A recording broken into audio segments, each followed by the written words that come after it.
Our top focus story on India First is a series of raids and arrests. Delhi police claim that after these joint and near simultaneous raids by police in Uttar Pradesh, Maharashtra and Rajasthan, Osama and Zishan, two suspected terrorists who travelled to Muscat and from there to Pakistan and were reportedly trained in handling explosives and making IEDs. They've been arrested by the Delhi police.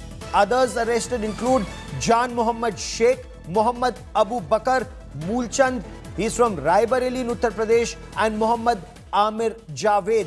Their plan, according to the Delhi police, was to target the festival season ahead, especially Navratri festivities, the Ram Leela, and the aim was also to target elections in Uttar Pradesh. According to officials of the Delhi police, arms, ammunition, explosives and IED making material has been recovered from the accused. Let's quickly listen in to the Delhi police. India Today's Shreya Chatterjee spoke to Neeraj Thakur, the Special Commissioner of Delhi Police Special Cell. Let's listen in.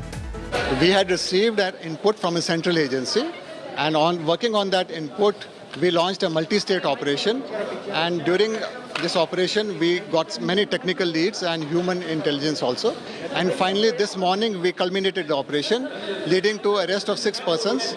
The 3 arrests have been made in UP, which have been done in close coordination with UP ATS, and we have arrested 1 person. The initial first arrest was made from Kota, the person was coming from Mumbai, and 2 arrests have been made in Delhi. I quickly want to cut across to Shreya for more on the story. Shreya, you've been speaking to your sources in the Delhi Police Special Cell. There's apparently a Dawood Ibrahim link that is under investigation. What more do we know of the Pakistan link and the Dawood Ibrahim link? Now, what the investigation has revealed so far, there were 2 components in this terror attack that was planned.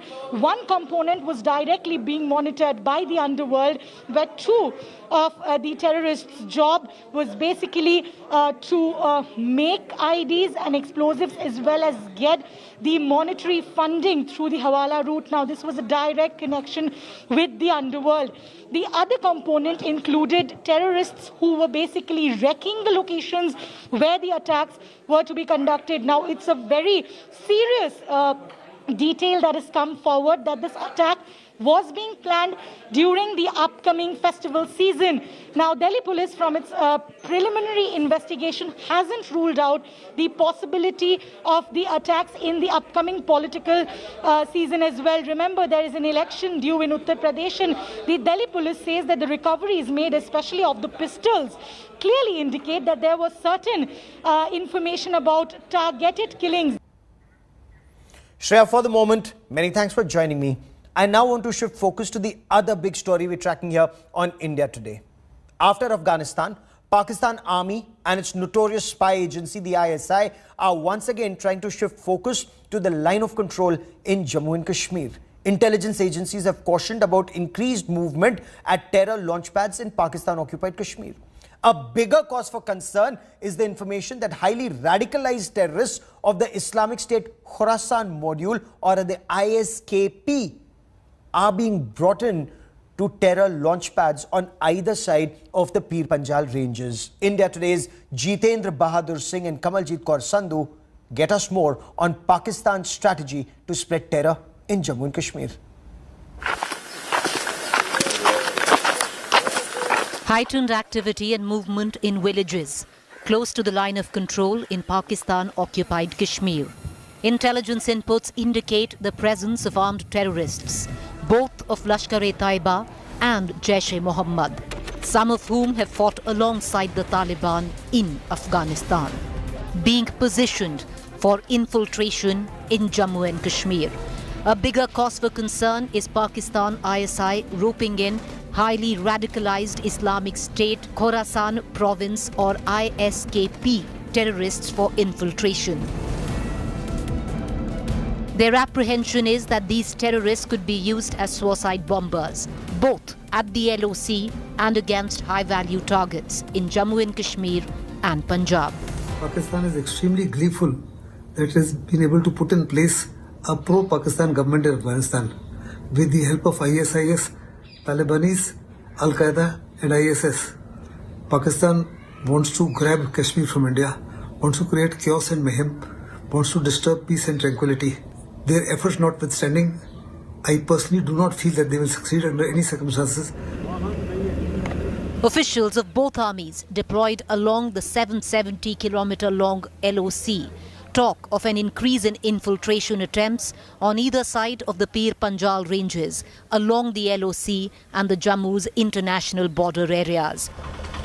Sources say there have been more than 100 infiltration attempts that have been foiled. And with launch pads now brimming with armed terrorists, the attempts are only set to increase. Intelligence agencies also say Pakistan is recalibrating its Kashmir strategy.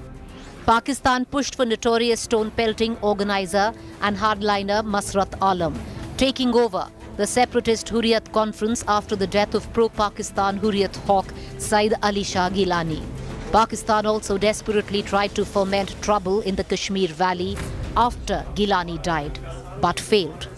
Union Home Minister Amit Shah has held a series of meetings with the chiefs of intelligence and enforcement investigative agencies.